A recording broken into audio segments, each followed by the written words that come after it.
Nigeria's Super Eagles back in the country after Libyan experience. 30th Nigerian Economic Summit kicks off in Abuja. Collaborative action for growth, competitiveness and stability on the front burner. The program will be extended. The World Bank will continue to support it. An additional $500 million has been agreed. World Bank commits additional $500 million to support poor and vulnerable in Nigeria. Hello, this is the Network News on NTA. I'm Naja'atu Tijani. Joining us tonight from Lagos is Michael Olaleye. And as usual, Musa Abubakar here in our Abuja studios has highlights from the world of business. Musa? The equities market began the week in positive territory as oil prices declined more than 2%. Thank you, Musa. We'll look forward to the details later. Remember that this broadcast is being streamed live on our Facebook channel and, of course, our Facebook page. And you can follow us across social media. Our handles are displayed on the screen. It's been a day of endless suspense, apprehension, fear, and now relief after the Super Eagles of Nigeria were left stranded for hours at a Libyan airport ahead of their scheduled AFCON qualifier on Tuesday. While the blame game is still on and the last has not been heard, sports correspondent Bright Ebucho, who has been monitoring the development, has a comprehensive report on what has been termed an anomaly in football.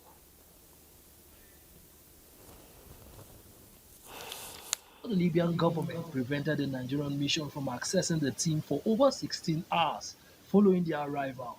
Reports suggest that the Super Eagles chartered flight was rerouted from its original destination as it approached Libya based on directives from the Libyan government.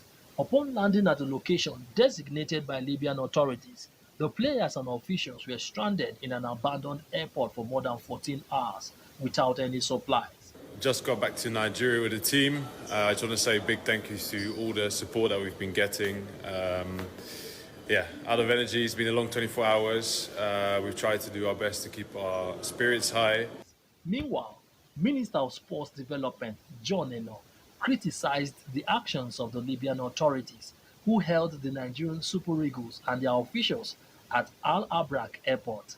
The minister expressed deep concern over the team's poor treatment, particularly given their visit to Libya for an international event. I've also put it to CAF that there must be an adverse consequence upon the Libyan Football Federation, and you cannot achieve that consequence by insisting that the match goes ahead.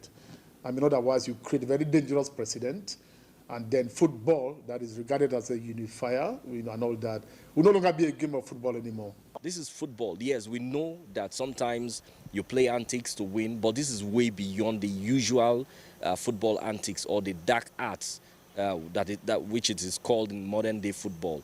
It is way beyond what should be, and I think this should be addressed thoroughly by CAF. It depends on what the rule books say.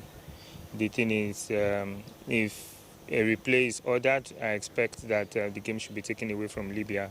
The NFF's Director of Communications, Ademola Olajire, provided a detailed account of how the highly anticipated African Cup of Nations qualifying match was turned into a debacle by the Libyan federal authorities and Football Federation. In addition, Super Eagles striker Victor Osimhen voiced his strong support for his teammates and called for intervention from the Confederation of African Football (CAF) following the team's mistreatment upon arrival in Libya.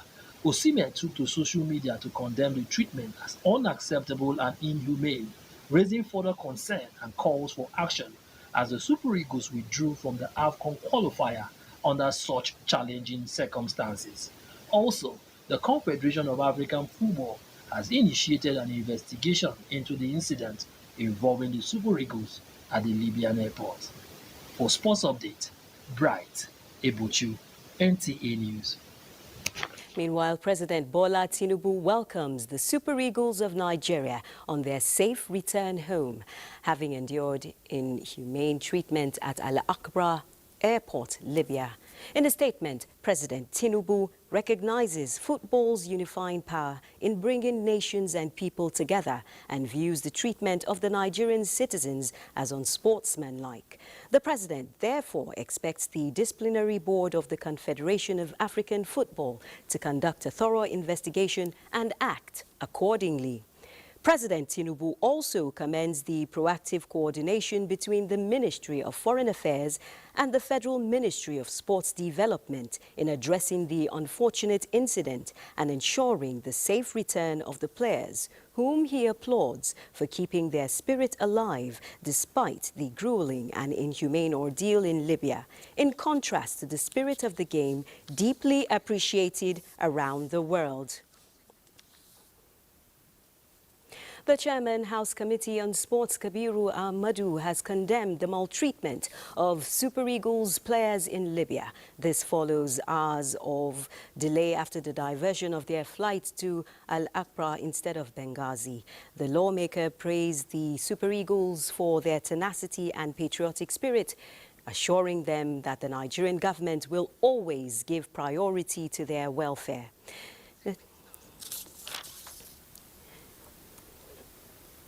Now, the Super Eagles are back after their grueling 18-hour ordeal at Al-Aqra Airport, Libya.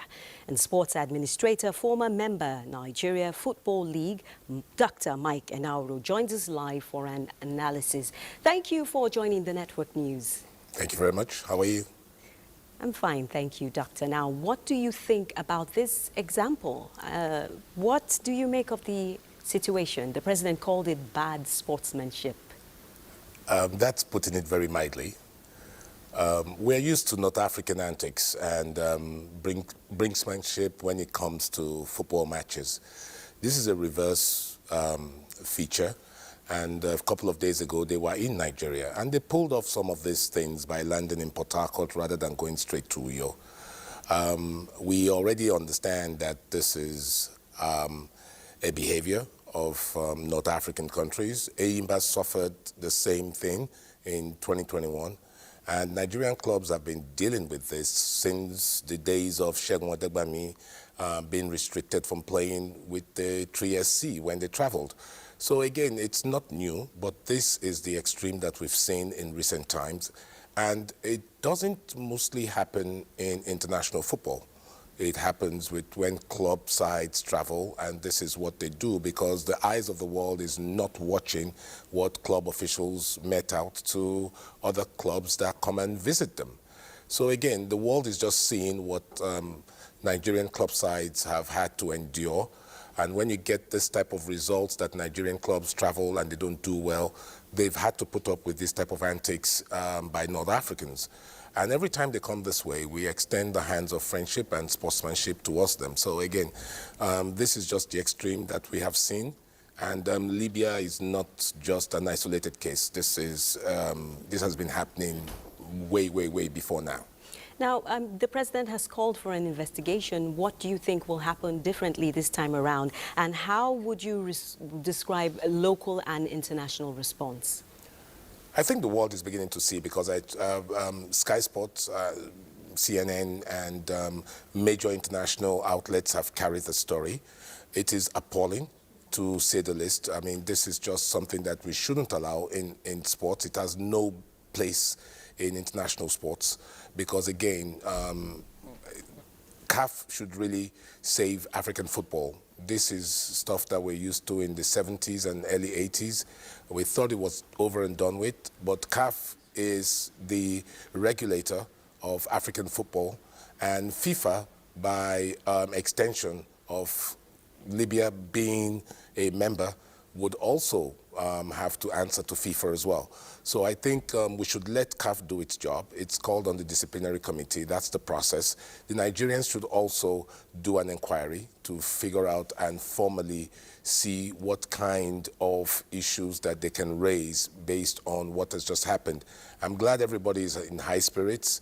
I'm glad the team has pulled together. This might be a unifying force for our team, and the president is right in saying that this is just unethical and just unacceptable in football. Final words, final thoughts, especially regarding the conduct of our Super Eagles. Did they handle it well? Exemplary, exemplary. And Trust and the boys, I must commend them. I must commend the handlers. I must commend the players. I must commend everyone who's worked and rallied around the Ministry for Foreign Affairs, the Ministry for Sports, and Nigerians, because you can go online and see how Nigerians have reacted to this. So we have all pulled together as a country, and I think this behavior has no place in modern-day Africa. Thank you very much for providing this analysis. Of course, we do hope that the relevant authorities will take note of the suggestions and recommendations you've made. I've been speaking with Dr. Mike Anauro, Sports Administrator, on the Super Eagles experience in Libya. Thank you, Doctor. You're welcome. Have a good evening, Nigeria. Now, President Bola Tinubu has called for increased cooperation among government agencies, the private sector and international partners to boost economic growth, enhance competitiveness and maintain stability in the country. Represented by Vice President Kashim Shettima at the 30th Nigerian Economic Summit, he outlined his administration's renewed hope agenda designed to create an environment which fosters sustainable economic growth and shared prosperity. State House correspondent Abdurrahman Jibrila reports. The 30th Nigerian Economic Summit Group, with the theme Collaborative Action for Growth, Competitiveness and Stability, coming on the heels of emerging positive economic indicators. For Vice President Shettima, the recent economic reforms by the federal government are beginning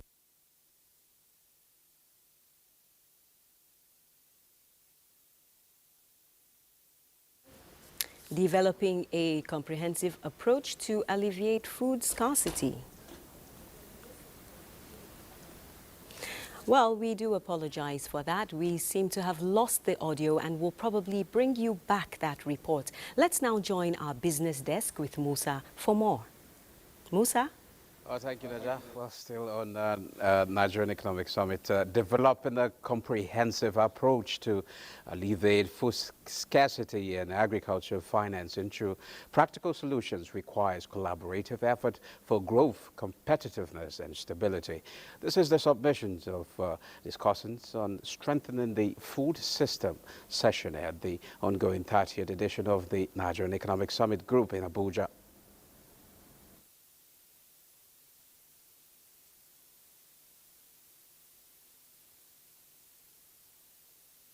To say this food must meet certain quality standards before it's rolled out in the market. So if you're going to build a food security accountability framework, first it's important to know who is supposed to do what, when and how. And when you have those kind of structures in place, it makes cost of a lot of items, especially mechanization, a lot cheaper. And now to the energy market. Oil prices declined more than 2% on Monday, wiping out all of last week's gains as OPEC lowered its 2024 and 2025 global oil demand growth view again, while China's oil imports fell for a fifth month in a row. China's stimulus plans also failed to inspire investor confidence, while markets continue to watch for potential Israeli attacks on Iranian oil infrastructure, Reuters report. Brent crude futures were down 1.72% or $1.72 to close at $77.34 per barrel. While U.S. West Texas Intermediate crude futures fell $1.73 to close at $73.83 per barrel. It's a positive sentiment for the equities market as investors gained 3.42 trillion naira at the end of Monday's trading session. The all-share index climbed 0.62% to close at 98,215.13 points. At the end of the first day of trading on the Nigerian Stock Exchange, a total of 304 million shares in 8,083 deals, corresponding to a market value of 19.7 billion were traded, compared with the previous NGX trading day. Today's data shows 252% improvement in turnover and 16% improvement in deals. The current market capitalization of the Nigerian Stock Exchange is 59.5 trillion naira. Cotex recorded the highest volume of 37.9 million traded shares, followed by Zenith Bank, UBA and CHAMS. Well, that's a quick look at business news. The news continues after the break. It's nice to know you're still watching the network news on NTA, and the federal government has inaugurated a steering committee of the Nigeria Jubilee program as part of measures to scale its employment initiative by enhancing employability of fresh graduates with competence and market readiness. Inaugurating the committee, Vice President Kashim Shettima described the program as a decisive step towards equipping Nigerian youth with the required tools to become employees, innovators and leaders in their chosen career. State House correspondent Abdurrahman Jibrila reports. An initiative of Nigerian government being implemented by the United Nations Development Programme with a seed investment from the European Union and coordinated by the Office of the Vice President, established to address challenges confronting Nigerian graduates in accessing meaningful jobs, as well as develop, test and deploy a sustainable model that will effectively assist in tackling the root causes of growing unemployment and underemployment in Nigeria. The investment in digital and creative enterprises, IDIs, and the expanded MSME clinics programs. These are priorities for us because the future of our country lies in the hands of our youth. So it is very imperative that we focus on the long-term sustainability and scalability of the NJFB, while further aligning the objectives of the program with the overarching priorities of His Excellency, President Bola Ahmed Tinubu, GCFR. To guarantee that, we must offer all support to ensure that NJFB is not only sustained, but also expanded. Acknowledging that youth unemployment has remained a serious challenge in Nigeria, Vice President Kashim Shettima implored stakeholders and development partners to collectively combat the menace. As a nation, we're extremely young in terms of population. 60% of our people are under the age of 25. And for these people to be able to find gainful and meaningful employment, we must provide the right skill set for them. And with our ambitious target to create 10 million jobs, both direct and indirect jobs in the next 3 years, I mean, this provides a veritable platform for such coordination to help us to actualize that, our mandate and vision. UNDP resident representative in Nigeria and the European Union head of cooperation said the Nigeria Jubilee Fellows Program is a flagship initiative that generates pride and excitement. The European Union has been to fund this program to the tune of 44 million euro, and showing the commitment of the European Union to the youth agenda. Youth empowerment is a fundamental principles of EU support, not only in Nigeria but globally. We see to it that the day-to-day implementation of the program is ongoing, but also importantly to build broader collaborations and partnerships to support the program implementation. The fundamental aspect of the program is finance sustainability, which the European Union has funded with 44 million euros, adding that Nigerian and European businesses have both benefited, and since its inception, it has built partnership as well as empowered thousands of fellows. From the State House, Abraham Jibrila, NTA News. Meanwhile, Governor Umar Namadi is appealing to senators and members House of Representatives representing various parts of Jigawa State to key into his 12-point development initiative, which he says is in consonance with the renewed hope agenda of President Bola Ahmed Tinubu to boost food security and eradicate poverty in the country. The governor made the appeal in Auyo local government area, where he distributed farm input to irrigation farmers and laptops to youth digital literate in the area. Muhammad Musa Askira reports.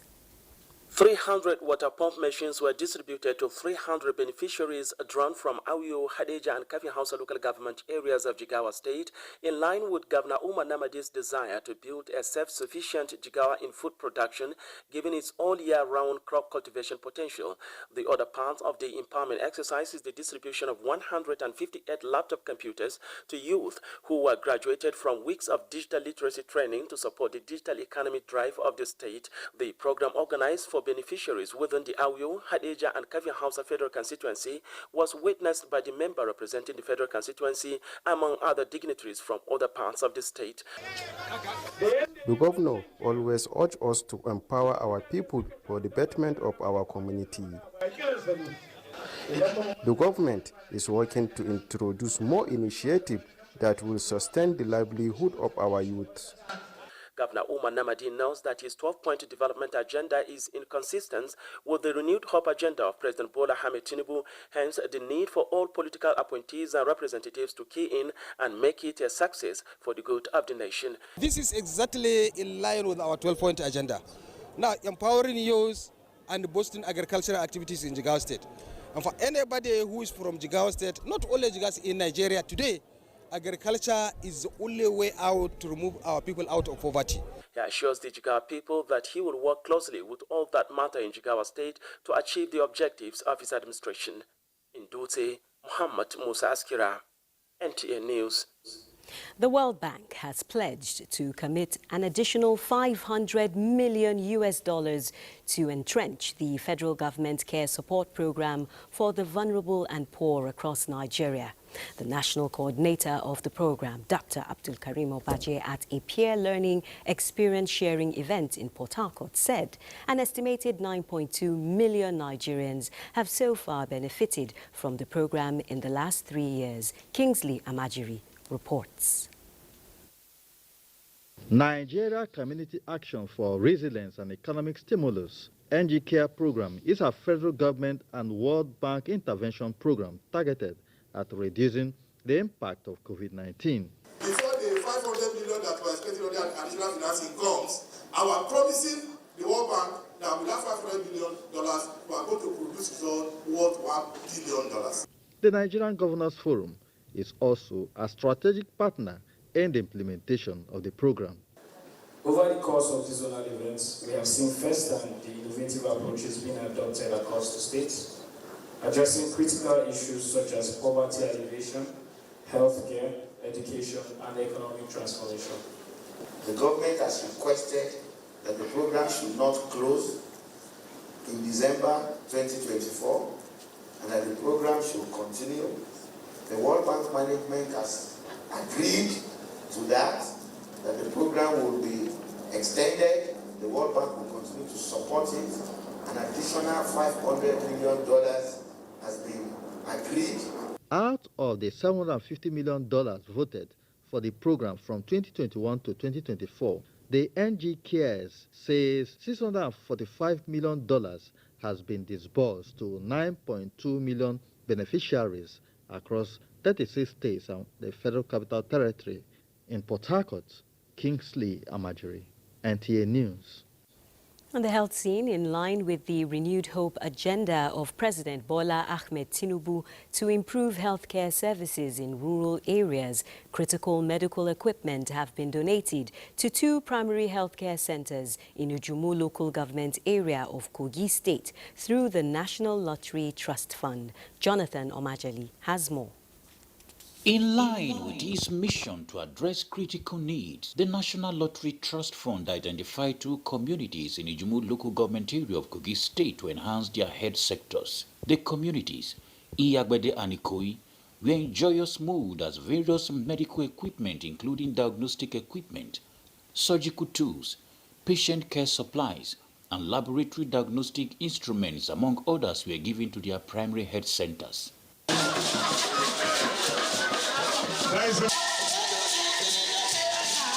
The Executive Secretary of the National Lottery Trust Fund, represented, stated that the government will continue to enhance health services to meet community needs.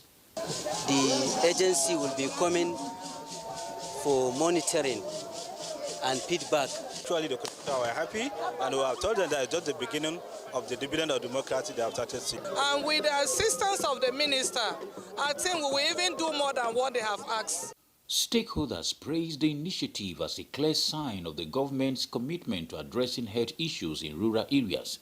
Very special day that we have to commission the multi-million health care equipment we were given. You are championing health for your community, and you are blessed that the federal government has recognized this particular opportunity. Health facilities to be made available into this place. Ikoyi Primary Health Center also took delivery of the items worth over 150 million naira. Jonathan Omajali, NTA News. Earlier on in the bulletin, we lost the audio on the 30th National Economic Summit, and let's go back to that story. The 30th Nigerian Economic Summit Group, with the theme Collaborative Action for Growth, Competitiveness and Stability, coming on the heels of emerging positive economic indicators. For Vice President Shetima, the recent economic reforms by the federal government are beginning to yield results. Some of the policy decisions, the policy options available are painful, but they were almost inevitable. My heart and the heart of President Bola Ahmed Tinubu goes to the Nigerian people. We empathize with what the poor and the young are going through in the Nigerian nation. But we had no option, as he rightly said. Yes, some of these decisions are unpopular, but the truth that says men free, as H.S. Aga said, is most often the truth that men prepare not to hear. Minister of Budget and Economic Planning Atiku Bagudu reiterated the effectiveness of the recent government reforms, stating that there is significant evidence that the reforms and investments are reshaping the economy positively. It focused on crafting immediate and long-term strategies for fostering economic growth and development. The summit recommendation continued to inspire government to reform critical sectors of the economy. For instance, the 29th summit emphasized the urgent need to tighten foreign exchange rules, broaden official market, and harmonize fiscal and monetary policies for a balanced approach to economic stability. Over the next few years, it should also install a cost-effective safety net to protect its most vulnerable citizens, financing it with some of the savings from the ending of fuel subsidies and exchange rate distortions. Nigeria's need for jobs is immense. In the next 10 years, more than 12 million young Nigerians, both men and women, will enter the workforce. Generating jobs for them will only be facilitated by the private sector. Government must implement its electoral promises by aligning policy, programs, performance, and productivity to ensure we seize the opportunities of today and take full advantage of the prospects of tomorrow. It is believed that with the right policies, partnerships, and level of commitment, Nigeria will emerge stronger, more competitive, and be the new bride for willing investors. In Abuja, Abrahman Jubrila, NTA News. An upgrade is on the horizon as the Ministry of Aviation and Aerospace Development has announced plans to transform the Muhammadu Buhari Airport, Maiduguri, to international standard. The Minister of Aviation and Aerospace Development, Festus Keyamo, disclosed the plan during a courtesy visit to Borno State Governor Babagana Umar Zulum in Abuja.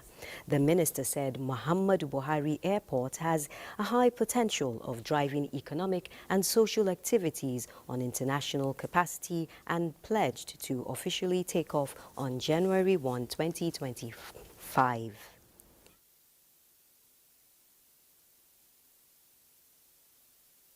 Now, the governor commends Tinubu's presidency for groundbreaking transformation in the sector and appeals for Nigerians to own the air carrier to serve the interest of the nation.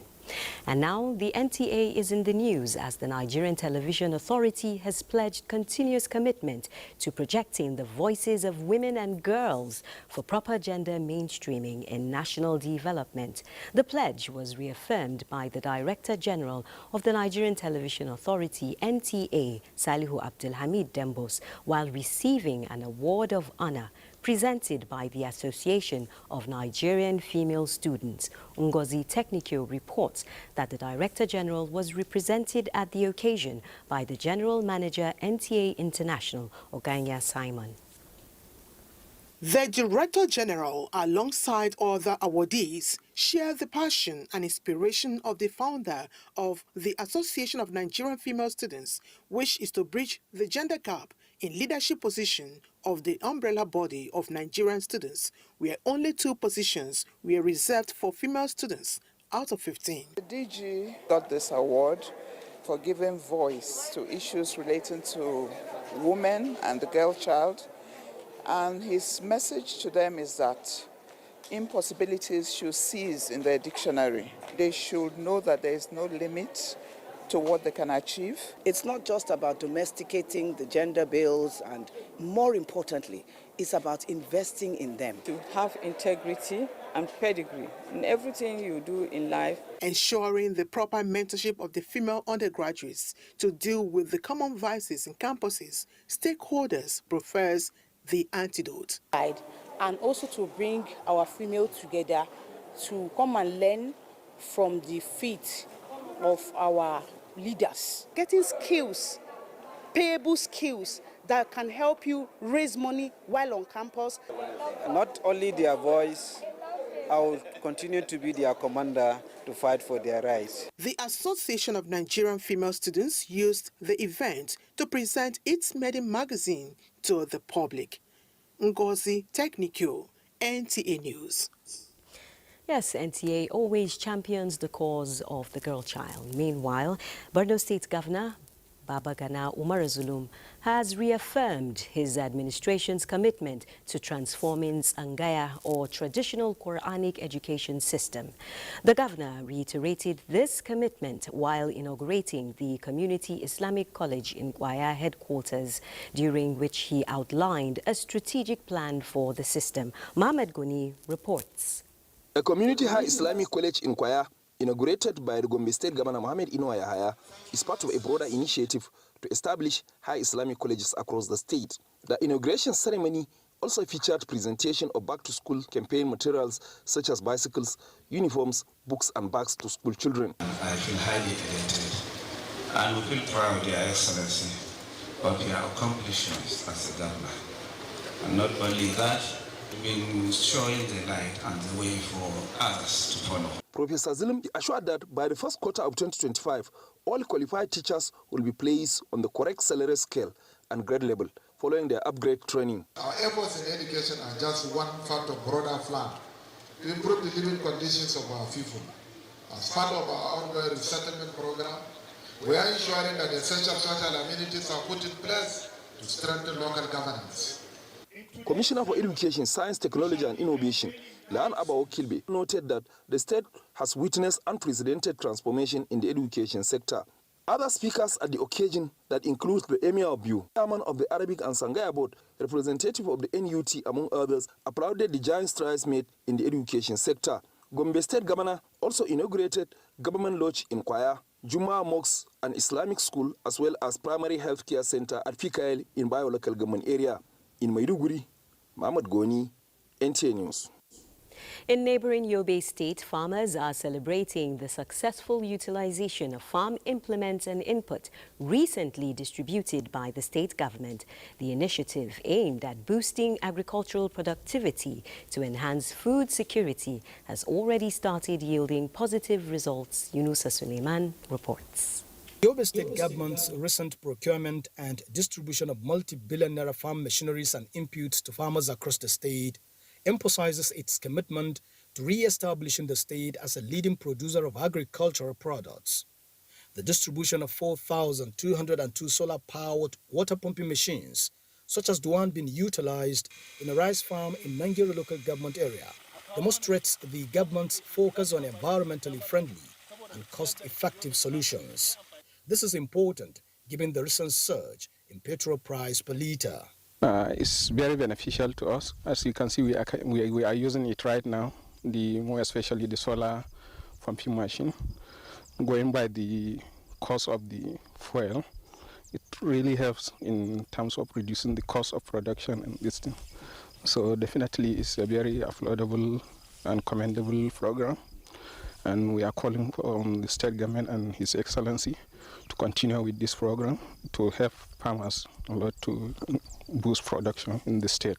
Additionally, the government's mega agricultural empowerment program has benefited numerous farmers, including Malam Kolo from Jakusko town, who has received a motorized tiller machine and plans to utilize it in his farmland during the upcoming dry season farming.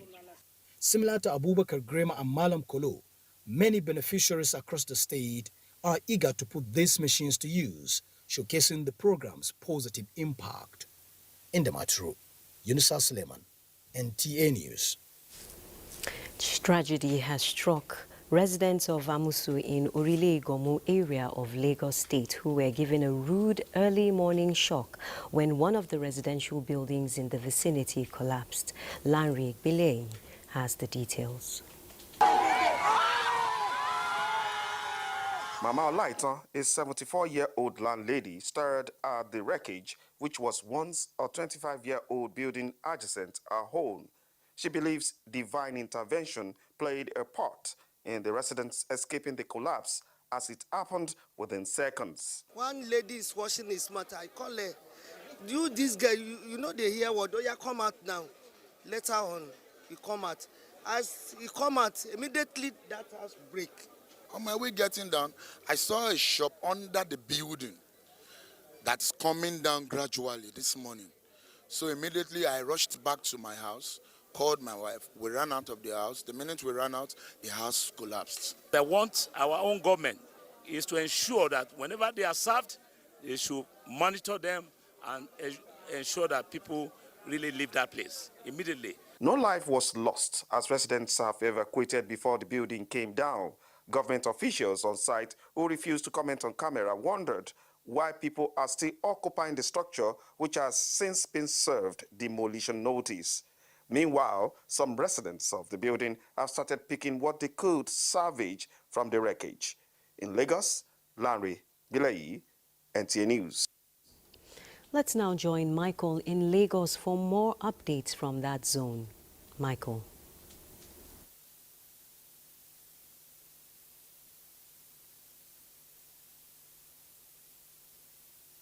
Najatu, as technology continues to make waves in all areas, the need to digitize government services and build trust in Nigerians is paramount. This was emphasized by Assistant Director for Health, Emergency, Intelligence and Surveillance Systems at Nigeria Prize Awards for Science and Literature and 35th anniversary of natural liquefied gas in Lagos. Dana Jale reports that with the 2024 Nigeria Prize Award theme as the future, $200,000 was given to winners. It will remain a memorable evening for all gathered in this hall, as management of natural liquefied gas, LNG Nigeria, rolled out drums in celebration of the company's success story and recognition of some scientists and novelists who have made significant contributions by fostering the culture of excellence in Nigeria. Very, very grateful to NLNG. We dedicate this award to the memory of our great friend, Professor Colin Ramshaw.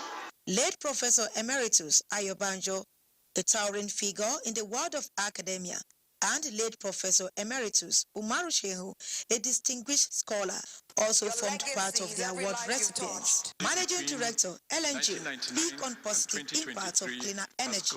While seeking cleaner alternative energy sources, investments in more and affordable energy must be made now to manage the transition in a balanced manner. Natural gas bridges this gap. High points of the ceremony was the unveiling of the LNG new logo. keynote speaker, gives insight on possible ways of moving the country to the enviable position. The theme of tonight's event, The Future, challenges us to think critically about the country we want to build. The many-in-one celebration also marked the company's 35 years of incorporation, 25 years of outstanding services within and in the global world, 20 years of excellent prices. In Lagos, Diana Ajale, NTA News. This year's Indomie Heroes Award has honored and celebrated another set of young Nigerians who bravely faced social injustice, confronted life-threatening situations, and made significant contributions to humanity at a tender age. This year's theme, celebrating the unsung heroes, is aimed at recognizing them. Larry Bilei has details. It is the 16th edition of Indomie Heroes Award, and this year's recipients went through intense screening. Their experiences of overcoming all odds to survive stood them out to be part of the Indomie Heroes. Group Corporate Manager Tolaram Temitokpe Ashwaju described this year's award as a celebration of young and fiery Nigerians who have epitomized selflessness and courage. Nigerian children have done remarkably well in different fields, and that's why we have come here, gathered everybody, most especially the celebrities amongst us, the government functionaries, head of functions, to come and celebrate with them. The award divided into 3 categories are physical bravery, won by 15-year-old Kudishima Kwana, who lost his arm while trying to save people in his village from herdsmen. Social bravery award went to 15-year-old Mary Timbe, who was married off but fought for her rights and saved other girls from forced marriage. And intellectual bravery won by 16-year-old Ilyasu Khalifa Aminu, who invented a device for the visually impaired. The award was described as unique for honoring heroic acts of young Nigerians from all over the country. They've consistently searched out these young people with heroic activity and celebrated them and put them on the national stage. Creating a unique platform which is incomparable. So kudos to them. Organizers say each winner will receive 1.5 million naira and a year's Indomie ambassadorship. In Lagos, Larry Bilayi, NTA News. Those are the stories from Lagos. The news continues after this break. Do stay. More than 1,000 Nigerians are participating in the Petroleum Development Trust Fund interview for in-country scholarships in various fields relating to oil and gas. Head In-Country Scholarship, Surajo Abdullahi Fari, told journalists in Abuja that PTDF is committed to training global competitive practitioners in oil and gas. Lydia Sampson reports. The selection interview exercise for shortlisted candidates for the 2023-24 in-country scholarship scheme for Masters and Doctorates of Philosophy scholarships taking place simultaneously across the 6 geopolitical zones of the country started in Abuja with general process and procedure brief. Candidates were orderly and directed to specific panels for the interview proper. All these finalists, we draw them from Nigerian universities. They are professors and doctors. We put them based on the area of specialization to interview the candidates. Determined to ensure transparency and equity, the Federal Character Commission partners the Petroleum Development Trust Fund. Merit is the key word. Apart from that, we look at the states of the Federation, how it will be balanced so that no state is left behind. Credentials of the candidates speak for themselves. These candidates seeking scholarship for PhD in engineering shares his experience after undergoing the process. The people were very professional, the panel, extremely professional. I could see that they knew their onions. PTDF In-Country Scholarship is an annual program with the objective of providing Nigerians the intellectual foundation and skills needed to participate in the oil and gas value chains. In Abuja, Lydia Sampson, NTA News. Thank you, Lydia. Let's take a break now and stay tuned for more reports. The remains of the matriarch of the Uzodike dynasty, late Lady Philippa Uzodike, have been laid to rest at Otolo Nnewi in Nnewi North local government area of Anambra State. Ngozi Ukikiaru reports. The journey of the late Lady Philippa Uzodike began with a concelebrated vigil mass said for the repose of her soul, with a charge to Christians to always think about the essence of life. Family, friends, and well-wishers from within and outside Nigeria later converged on St. James Catholic Church, Otolo Nnewi, Anambra State, for the Requiem Mass and to pay their last respects to the deceased. In his homily, the oldest priest in Nnewi Diocese, Monsignor Hippolyte Adigwe, urged Christians to always live a life of gratitude to God, knowing that life will end one day. The body of the late nonagenarian received final commendation and was committed to Mother Earth in her family compound, Ndiogbe, Otolo Nnewi, Anambra State. Children of the deceased described their mother as a devout Christian with lots of charitable works. She had a glorious 93 years, and it's like every good thing has to come to an end. She's full of love, full of peace. She always wants to give. She kept the family united. She cared for everybody. A very peaceful woman. She's always full of good counsel. I have nothing but good memories for her. In-laws and well-wishers paid glowing tributes to the deceased as well as condolences to the family she left behind. She has contributed immensely. That's why we are here, to pay our last respect. The 3 days funeral climaxed with a Thanksgiving Mass at St. James Catholic Church, Otolo Nnewi, Anambra State. Late Lady Philippa Uzodike, while alive, was a lady of St. Mulumba, Nigeria, a community leader and an author whose major work, Love Seeds, was published in the USA. She is survived by many children, grandchildren, great-grandchildren, and numerous relatives. From Otolo Nnewi in Anambra State, Ngozi Ukikiaru, NTA News. Broadcasting Organizations of Nigeria has urged government and relevant authorities to review their security strategies to ensure that Nigerians and foreigners residing in the country are secure, condemning the gruesome murder of a broadcast journalist and other officials while traveling to Uyo, Akwa Ibom by road for the live coverage of the AFCON tournament between Nigeria and Libya. Born in a statement, sympathizes with the family of the deceased and appeals to security agencies to secure the release of the remaining journalists still held hostage by the assailants. And on that note, we conclude the Network News on NTA. Thanks for being a part of the Network News.